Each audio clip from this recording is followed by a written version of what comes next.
In this Swift Reply review, I'm going to show you everything you need to know about this app. If you have any questions, please comment them below, and I'll also leave a discounted link so you can always get your money's worth for Swift Reply. Swift Reply lets you create, manage, and share canned responses with just one single click. Once we log into Swift Reply, we come over here to the dashboard. Now this has got a search tags section, which currently we don't have any tags. We also have the option to search templates by name or content. And then we also have this quick tutorial to help us get started. So straight off the bat, I'm going to go for new template and click on there. And we can then first enter our template name. So I've just added thank you. We then have the template shortcut. So I'm just going to copy this example here. And go for THX for thanks. And then here is where we'll put our template content. So we've got an example there, thanks for using Swift Reply. We could copy that. And then we've got an array of options. We've got the option to insert or edit a code sample, source code, insert template, which I'm going to get to in just a moment. We've got undo or redo, clear formatting, preview, format the paragraph, so you could do headings, inline, bold, italic, underline, strike through, blocks, and align.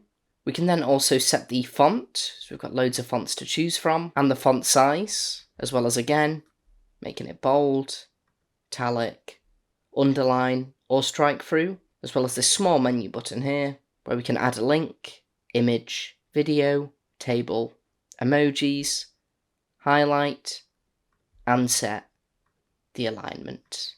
Now if we go ahead and click on this button here, then we've got the option of inserting a ready-made template, so we can choose from new feature release, new product release, pre-order, product follow-up, product feedback, unresponsive feedback, fantastic feedback, query response, after meeting in person, cold feedback, or general feedback. So this would be depending on what you're wanting the template to do. So I'm going to go for general feedback on this one. And as we can see, we've got in the preview, hello, show input their name, so it'll automatically put their name there. How are you today? I sent you an email about show input subject, you would enter your subject, which I wanted to talk about. When do you think we'll be able to meet for a quick chat? How is suggested time? Let me know. Kind regards, show input your name. And we can obviously adjust them as we want or leave the commands in there, the show input. And we could edit this in whichever way we want. Below the template, we also have tags, where we could write specific tags. So I could add general feedback, feedback, test, email, chase up. And once you're happy with this, if you go ahead and go on save changes, and then this response will show here. We can click on that and we can edit it, and it'll take us back to the edit screen.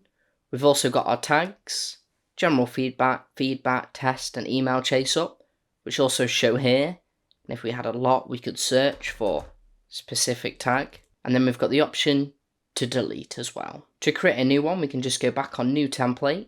Again, we could set our name. So on this one, I'm going to go for new product. Set the shortcut. I'm going to insert another template and go for new product release. And drag this in here, add some more tags, and then this one will also appear here. Now we can set these in the grid view or in a list view like that, so they're set out like that, and we can sort them by alphabetical or the date they were created. Now these are all just in our personal workspace. If we wanted to add a new workspace, we hover over here, we can click on new workspace, set our workspace name, save this. And then if we hover over workspace, we've got personal workspace, which is this one, or test. Whereas we can see we haven't got any content on, but we could add a template for this. So you could separate all your different replies. Now you can also edit the name at any time, as well as add in people. So you can invite various team members by adding their email address to there and clicking on add member. And then you've also got the option to delete a workspace as well. Now, as well as this, Swift Reply does also have a Chrome extension. So if we go on account and go on install extension, and this will take us over to the Google Chrome Web Store, where we can add this to Chrome, go on add extension, and then this will show in our Google Chrome extension. So you can enable or unenable SwiftReply. We can choose from our workspaces, so we could choose from personal or test. We could click on dashboard, which will take us over to the dashboard. We could click on new template, which is going to take us over to that template page that we were at earlier. Or we also have general settings, which will take us over to the general settings tab. Now I'm just going to quickly go through the general settings. So this is where you can set your shortcuts and the hotkeys, so you can combine up to 2 or 3 hotkey combinations. You can make sure other extensions don't use the same hotkeys. So for the expand shortcut mode, we could set it to after clicking a hotkey, a delimiter, or immediately when typed. If you have the hotkey setting enabled, then it would be Shift and I, and then the searchable templates directory. So if I just go on immediately when typed, it could open searchable templates directly using a hotkey, Shift and L, and enable and disable extension is Shift and P.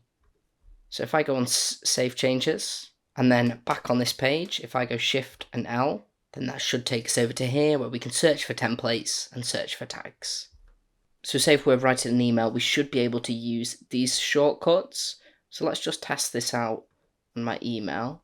So if I type 4 and then 5, and nothing seems to be happening there. Let's just try, if we leave that open, and then 4, 5, nope.